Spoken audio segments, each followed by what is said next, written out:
Bismillahirrahmanirrahim. Assalamualaikum warahmatullahi wabarakatuh. Alhamdulillahilladzi adada khalqih wa ridha nafsih wa zinata arsyih wa midada kalimatih. Asyhadu an la ilaha illallah wa asyhadu anna Muhammadan abduhu wa rasuluh. Allahumma shalli wa sallim ala nabiyyina Muhammad wa ala alihi wa ashabihi ajmain, amma ba'du.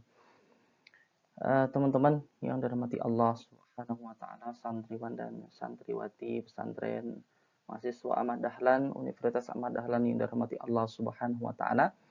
Alhamdulillah, pada kesempatan kali ini kita bisa bertemu untuk pertama kali. Kita akan sama-sama belajar Imla, ya. Baik, sebelumnya marilah kita awali kuliah kita, pembelajaran kita dengan bersama berdoa kepada Allah. Bismillahirrahmanirrahim. Rabbi zidni ilma warzuqni fahma.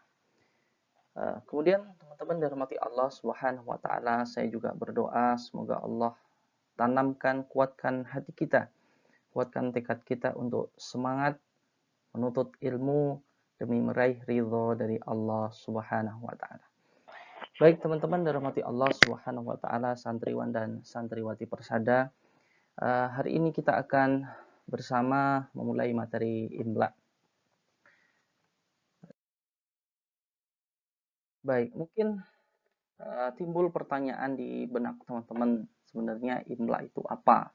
Gitu. Jadi Imla ini berasal dari bahasa Arab, ya, dari kata kerja amla yumli imlaan, ya, yang artinya dikte atau mendikte.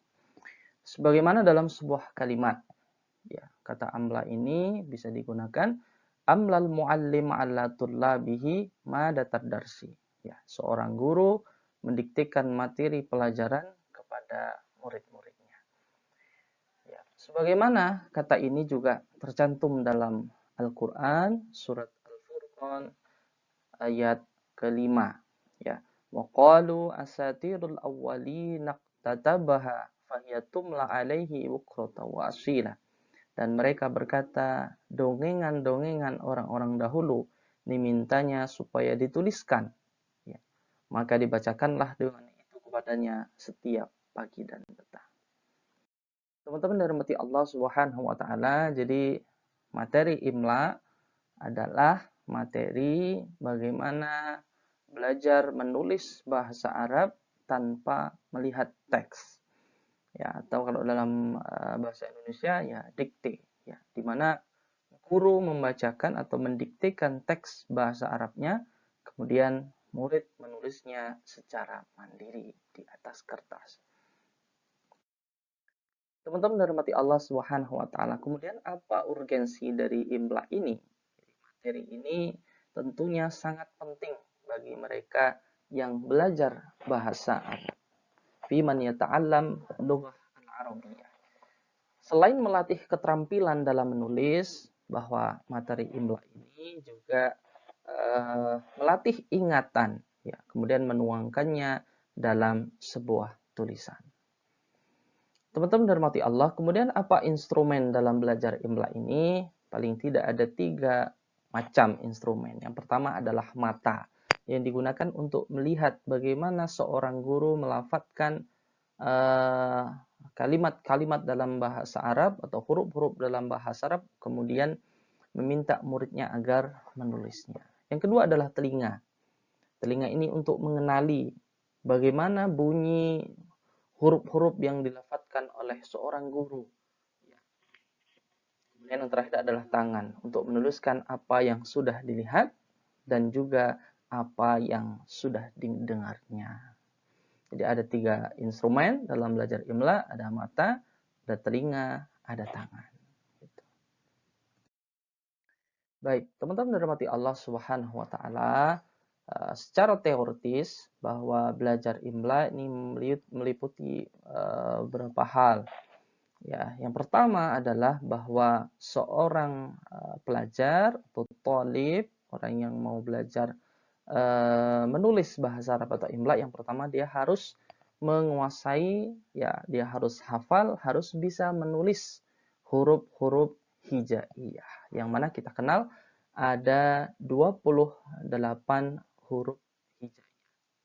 Ada A, kemudian ada Ba, Ta, Sa, Ja, Ha, Kha, Da, Da, Ra, Za, Sa, Sha, So, Do, To, Dho, A, Gha, Fa, Ko, Ka, La, Ka, Wa, Ha, Lam, Alif, Hamzah. Ya, maaf ada kesalahan dalam penulisan, ada kelebihan huruf K di sini.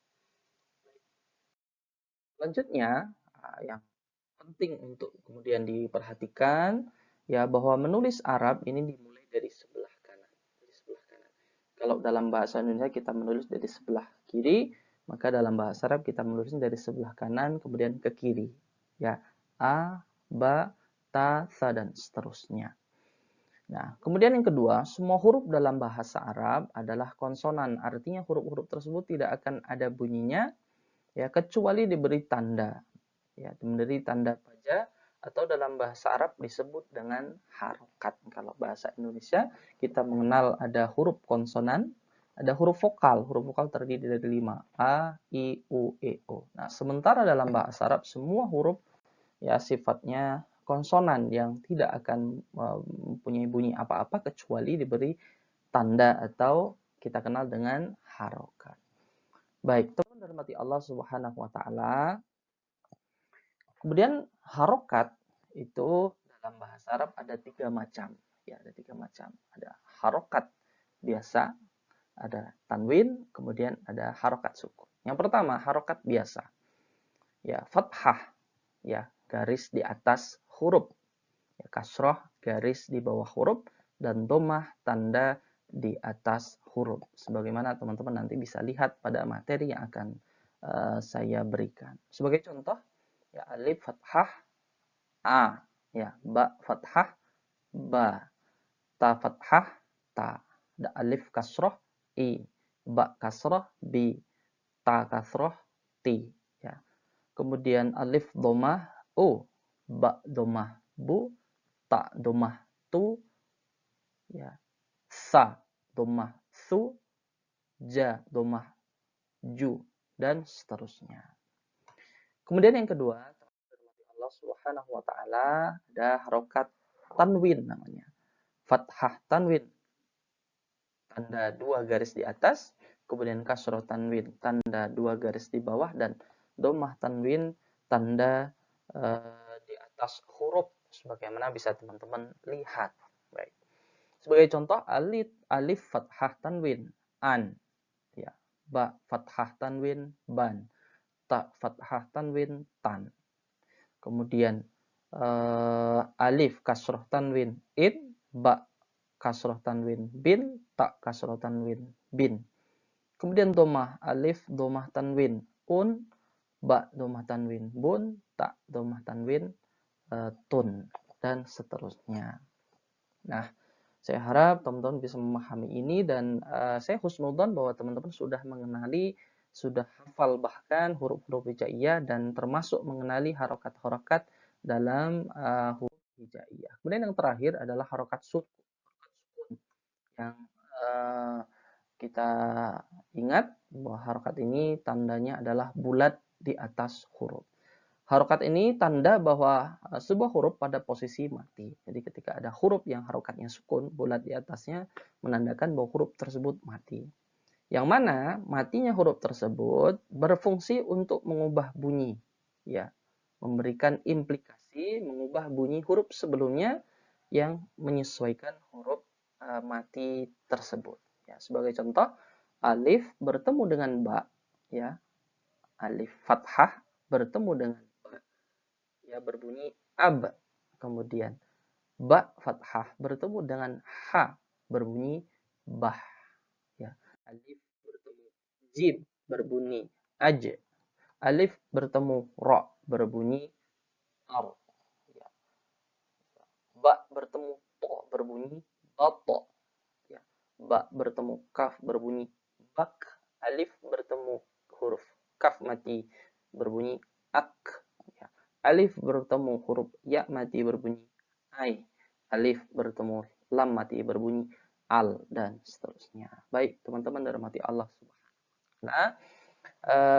Tentunya semuanya bisa mengerti dan memahami karena ini materi sangat dasar sekali.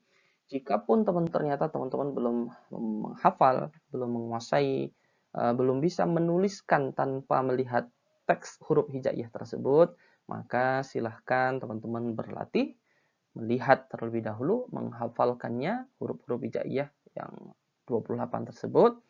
Kemudian setelah teman-teman yakin bahwa teman-teman sudah hafal dengan huruf tersebut, maka silahkan coba untuk menuliskannya di atas kertas, dan jika sudah, silahkan teman-teman foto dan coba kirimkan ya melalui link.